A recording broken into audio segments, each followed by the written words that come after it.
You know, folks, I understand that right now times are dark, and I understand that they're uncertain.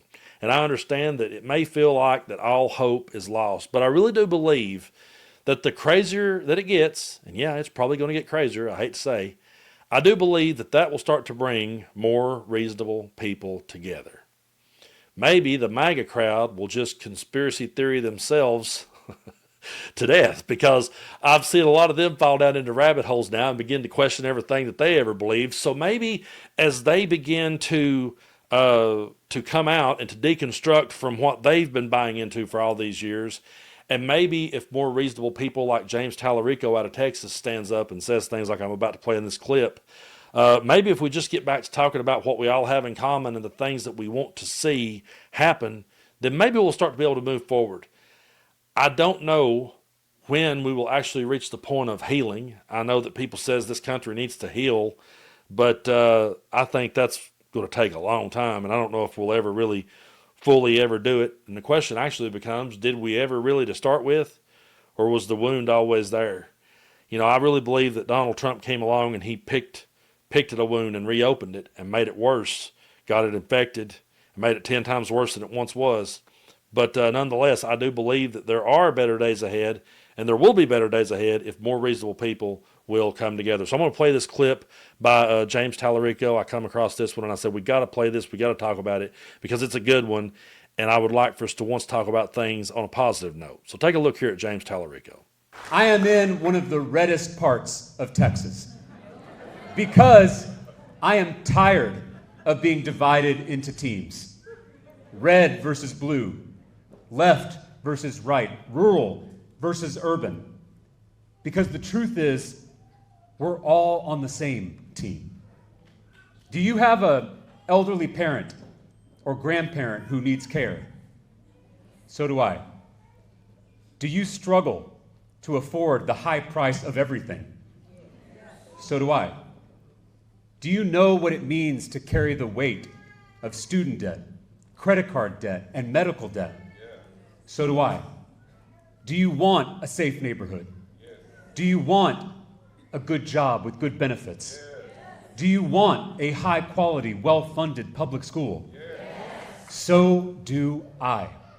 You're on my team, and I'm on yours. Those billionaire-run platforms and those predatory algorithms, they want to divide this team. The most radical thing you can do in an era of division is bring people together, because we are far more the same than we are different. We have so much more in common than they want us to realize. We have shared problems and shared dreams. Imagine who we could take on if we did it together. Imagine what we could change in this country if we did it together. As one team, we are unstoppable. You know what, folks? I could almost just sit here and play that clip over and over for y'all because it actually felt good to hear someone with common sense speak. We live in such a maddening world that to hear someone tone down the rhetoric and just speak, with people instead of at them, to hear someone that was speaking to the people and pointing out that we are way more alike than we may realize. And as I was sitting there listening to that, and I'd listened to it before I played it for you all, but as I was sitting there listening to it again, I got to thinking about all the political conversations that I've had over the years.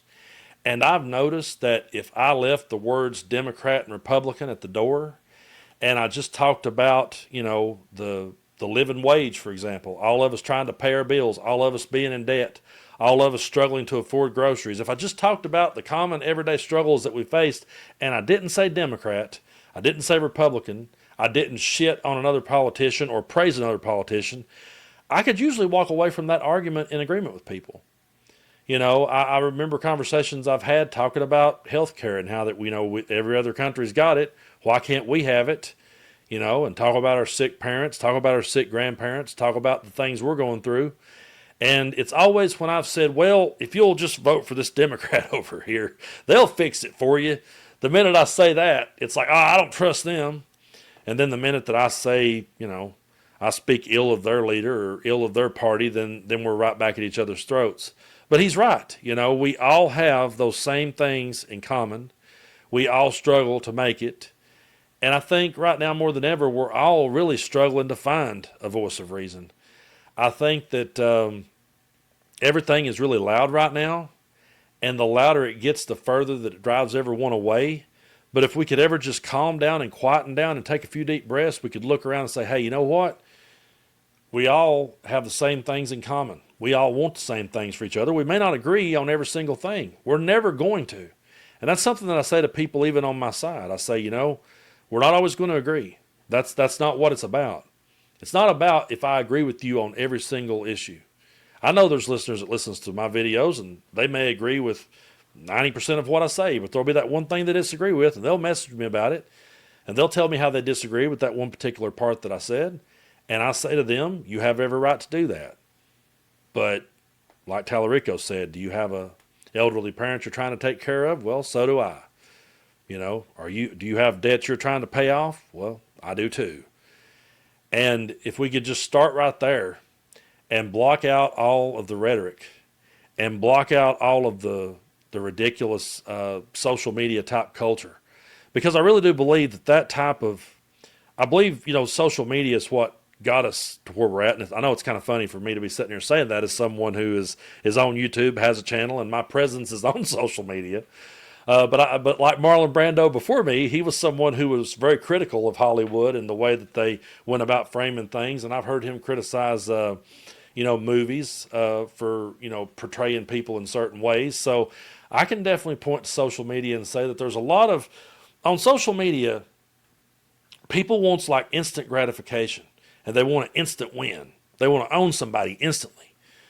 So they'll go scrolling, and if they're a liberal, they'll go scrolling to see where that, a liberal owned a dumbass MAGA. And the MAGA people will sit and scroll to see where some MAGA person owned a libtard. And they just sit and throw that stuff back and forth at one another, and it really doesn't do any of us any good. That's why that I don't go on panels. I've had people say, why don't you ever go on Piers Morgan? Because I'm not going to sit there and scream at those people. I'm not going to give them the clickbait that they want. That's not what I'm trying to do. I'm trying to have reasonable conversations. I'm trying to look at things from a different way. And I have guests on my channel all the time. We sit down, we have reasonable conversations.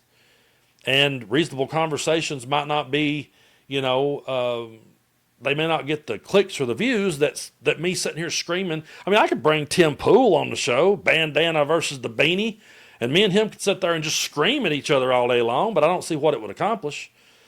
I really don't. I just think if we sat down, talked about what we were going through, talked about our struggles, just leave the politics and the political parties at the door. But at the end of the day, you're going to have to come back in and vote one way or the other. And, I remember a time when my family used to, I pretty much knew where everybody stood, but there was a couple of them that would be like, well, I don't like to say who I voted for. I like to keep that to myself. That's just between me. That's when I vote in the booth, that's just me and my conscience, and I'm just going to vote that way, and it's none of nobody's business. Kind of miss those days when there were people like that. Now everybody has an opinion. Now everybody at the table that used to not be talking, they're all talking at the same time, and maybe that's the problem. Maybe if we just all stopped and listened to each other, To people on our side, I know that it can be very tiresome talking to MAGA all the time, especially when they're yelling conspiracy theories at the top of their lungs and talking over you and trying to own you in a moment. But take a little bit of advice there from Talarico and just bring it back to the points. Talk about their elderly parents, talk about their debts, talk about grocery prices, talk about the struggles they face. Try to bring them back down, And to the people on the right that just can't seem to get past a lot of their prejudice, I would say, why not listen to people? Before you go demonizing a lifestyle you don't understand, how about you talk to someone? How about you just hear them out?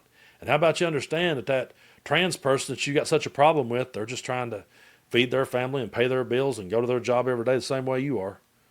And if you truly are about don't tread on me, then you would stand up for them too. So, yeah, folks, if we could find a way to just bring it back down to a real conversation and block out a lot of the noise, I believe a lot of times what happens is we get caught up so deeply in the noise that we can't make it back to the common ground. But maybe if we just blocked out the noise, maybe eventually we would be able to land on some common ground. But I appreciate y'all so much for supporting what I do here on the channel, and I will definitely be playing more clips and talking more about James Talarico. I would love to talk to him myself because he went on Joe Rogan, and I played some of the clips on the channel here, and I could tell that he was really making Joe Rogan think. And I know a lot of us have our feelings about Joe Rogan. I get it. I have mine. I have very strong opinions about Joe Rogan. But Talarico going into a space like that, I think he can do a lot, and I think he can move the needle a lot. So I will definitely feature him more here on the channel because I just want to try to bring the conversation back to common sense.